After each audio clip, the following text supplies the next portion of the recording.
15, I believe, and I got sick.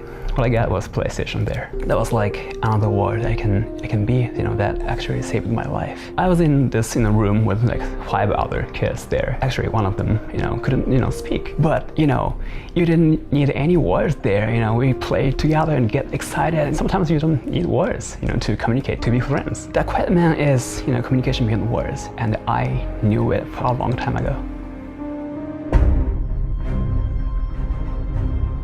The Quiet Man is an incredibly ambitious cinematic experience that is attempting to weave a movie and a game into one experience that seems seamless to the player. It's about a badass guy that's gone through some trauma. He's had a hard life, so he's trying to deal with it, he's trying to piece things together, and he happens to be an amazing fighter. Tonally, you have all the trappings of a good, noir crime kind of thriller. Very cinematic experience with dialogue that you can't hear, done through the perspective of our protagonist Dane, who is deaf. It's a game done with a big company like Square Enix, and yet it's an independent vibe. I mean, it's really an indie game. It's only like 3 hours, and it is designed to be, completed in one sitting. It's like watching a movie. Yo! Wrong address, dog! No one ordered no chow! Muévate! When Kensei originally pitched a soundless video game, which was the very first sort of iteration, this was just such a thrilling concept. To go, how can we really pull this off? Can you really do that? And it's obviously evolved to include more sound design, but the basic heart of it is still there. そうですね。僕やっぱりそのゲームの音を作ってる立場なので、その音がないゲームって果たしてどうするのかなっていうのと、あとそれをそのサウンドの僕にどうしてその話をするのかなっていうのが一番最初正直な気持ちでした。Dane's inability to hear, first of all, forces the player into a completely different state of mind. We're so used to, if anything, sensory overload. Surround sound, and I'm listening for our people sneaking up behind me, all the things that I'm used to doing in a game. That's gone. There's still sound design to the game though, which is used in a very, very clever way. When somebody's speaking to Dane, there's these melodies, these like ethereal sounds that come through to let you know he's understanding what's happening. This simple idea, putting myself in the place of a character who I have very little understanding of a world without hearing, because my world is all about hearing. That really drew me into the project. And in my normal kind of production space, I'm used to like layering on tons of sounds and kind of, in many ways it's a way to kind of cover up that you're not quite happy with something, so more layers, more layers, more layers. So actually having this, again, a kind of limitation in the scope of sound, I really enjoyed working in that space.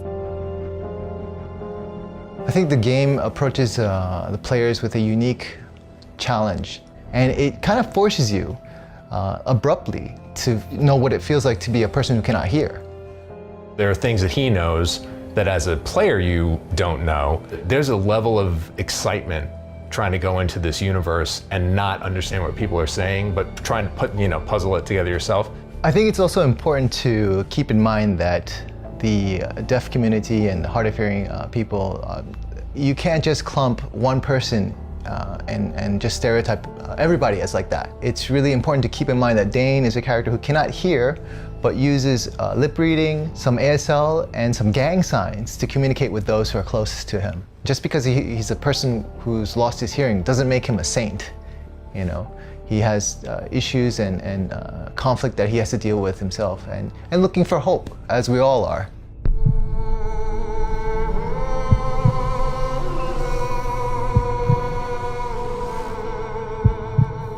The most challenging aspect for me on this project was the fusion of reality and CG. Why do we feel like we need to stick to the CGI thing? That was my question. If the goal is the high quality photorealistic, CGI, why don't we just shoot it then?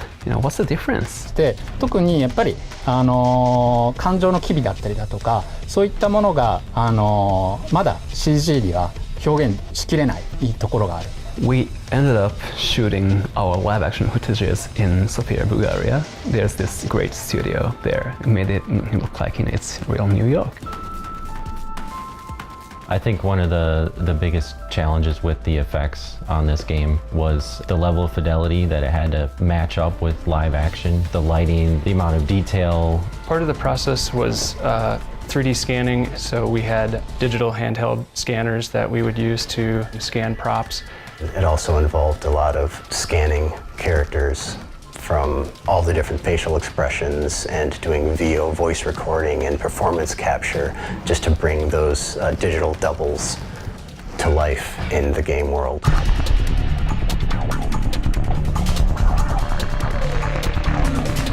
Dane has a lot of anger issues that really come out certainly during combat. We wanted to have the character have a great combo system, but make it accessible. We wanted it to have a lot of moves, but not necessarily require a lot of memorization. I did a lot of research because I really love action films like Ong Bak and The Raid. Watch those like fighting scenes.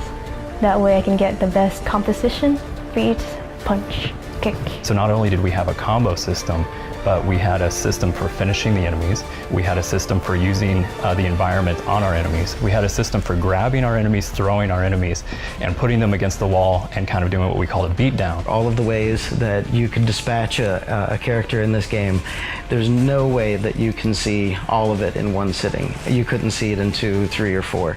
左手が脱力してここでパンチ入れます。引いたタイミングで Working with Koike-san was an amazing experience. He's obviously a very well-rounded martial artist, and it shows greatly in all the choreography that we worked together to, to put into the game.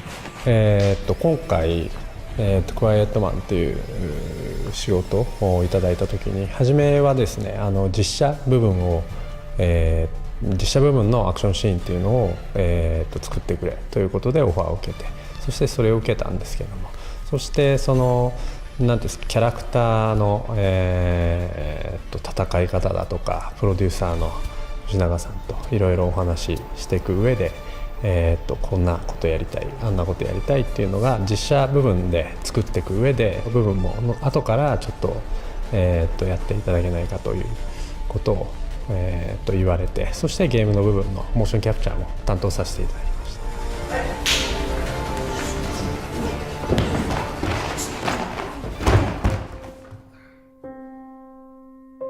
We are not interested in vanilla. Some people are great at vanilla ice cream, and we don't want to make vanilla ice cream. It's not what we're interested in. This is a very unique flavor, and the people who want that flavor and who want to be challenged in an immersive experience, I think are going to find this game and really enjoy it.